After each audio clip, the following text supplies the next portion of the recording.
Good stewards not only know the Brocolli Barometer, they live it, and they learn to cherish it. Yes, once again this Christmas, I'm talking about the Brocolli Barometer. Psychologists tell us that because of the explosion of media in our lives, it now takes a person a minimum of hearing the same message 10 times before they begin to understand it. So I'm going to keep repeating it until I see the glimmer of light in your eyes, that you understand it. The Brocolli Barometer. I'm going to go see my daughter Heidi tomorrow. I'm going to fly up to Chicago. Heidi is now 43. She was 13 when the barometer began. We were sitting at the dinner table, and there was broccoli on the table, and Heidi said, "I hate broccoli." And I said, in what Heidi called then, and still occasionally does today, in my insufferable tutorial style, "No, sweetie, you don't hate broccoli." And of course, Heidi, 13, just beginning a long stretch of teenage snot years, tells me, "Don't tell me what to hate, I hate broccoli." And I said, "Well, sweetheart, look at it this way. If hatred is, and it certainly is, the strongest of human emotions, and you hate broccoli, what emotion do you have left over for the Holocaust?" And Heidi says, "Oh, come on, Dad."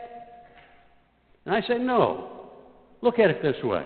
If on a 0 to 100 scale, the extermination of 6 million Jews in a horrific way is a 92 or a 93 on a 0 to 100 scale, and the death, the crucifixion of the Son of God is 100, where is your hatred of broccoli?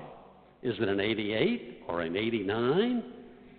And of course, Heidi gave me again, "Oh, come on, Dad." Well, before the night was over, my intelligent daughter realized that her dislike of broccoli was perhaps 1/2 of 1 on a 0 to 100 scale. And we have refined it over the years. It's become a perspective device for both of us. Both of us have learned to use it to, in large measure, laugh at what used to annoy us, and to use it even on important things to put them into perspective of what's happening in the rest of the world. Not making our world the be-all and end-all. Our world is just a little piece of the world.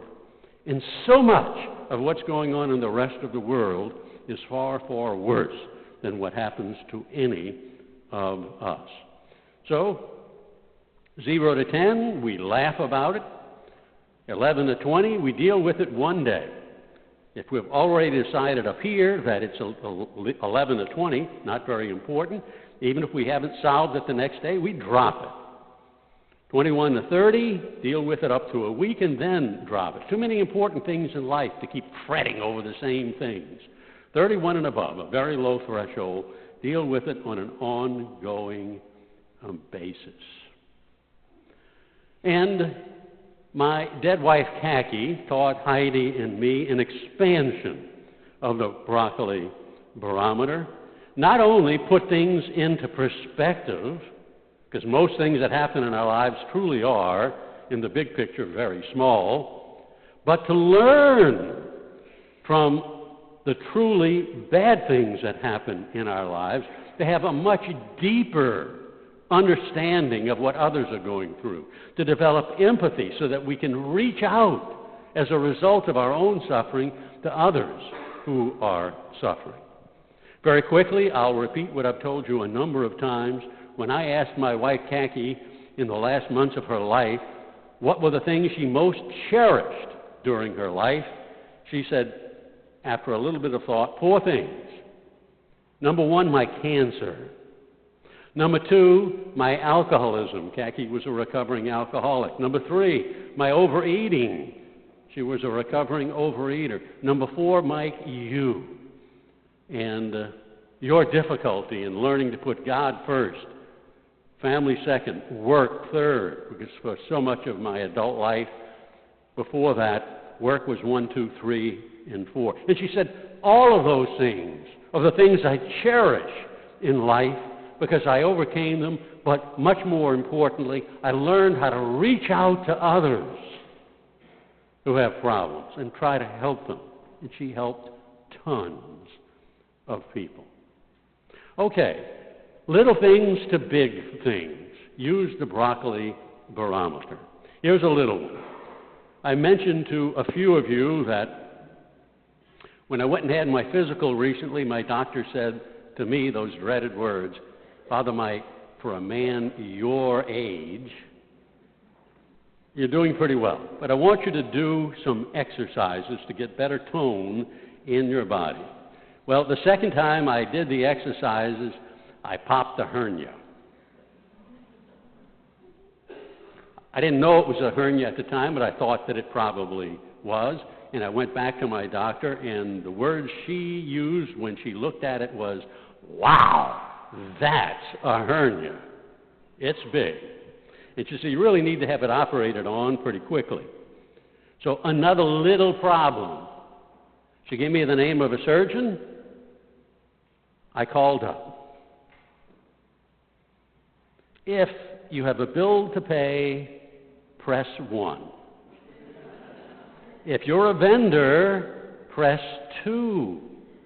If you want to dispute a charge, press 3. I finally got a hold of an answering service, and I now have an appointment with the surgeon the second Thursday of January. I laughed. Nothing to get upset about. Many of you have far, far more serious physical problems than I do. I give thanks to God. Give thanks to God for a good laugh and for overall giving me good health. From little things to big things. I know a man named, well, I'm not going to give you his name. Let's call him Zachary. Let's protect his identity. Zachary's wife is near death. She's in the advanced stages of Lou Gehrig's disease. She lives only because she has a machine that breathes for her. She lives only because she has a feeding tube. Not a muscle in her body works. She can't talk. He's not sure whether she can think. She just lies there, staring out into the distance. And you can wave your hand in front of her eyes, and she won't follow your hand. Family members told Zachary, pull the plug. Zachary said, what do you mean, pull the plug? I've learned from my own experiences, Zachary has a terrible back. He's in constant pain. The man has serious heart problems. But when his relative said, pull the plug, he said, I've learned from my own experience. This is a woman I love. God has given me an opportunity to serve her the way He served me. No way I'm going to pull the plug. God brought her into the light. He knew when to do that. God will take her home to heaven. He knows when to do that. Zachary doesn't really know the Brocolli Barometer, but he lives it. He puts things into perspective. And he's learned from his own experiences how to have empathy for others who suffer. Mitch, again, that's not his real story, is a parishioner of ours. Mitch went for a few months losing his voice, and he went to doctor after doctor after expert, and none could tell him why he was losing his voice. Until finally he went to a doctor who said he too has ALS. He too has Lou Gehrig's disease. And the first muscles he was losing were those in his throat. Mitch can no longer eat because he can't get the food down his throat. He can't talk. He can still use his hands. He's got a keypad that he writes out messages. He came to me a couple of times and called a third time and said, I've got something important I want to ask you. Can I come by and see you? And I said, sure. And he did.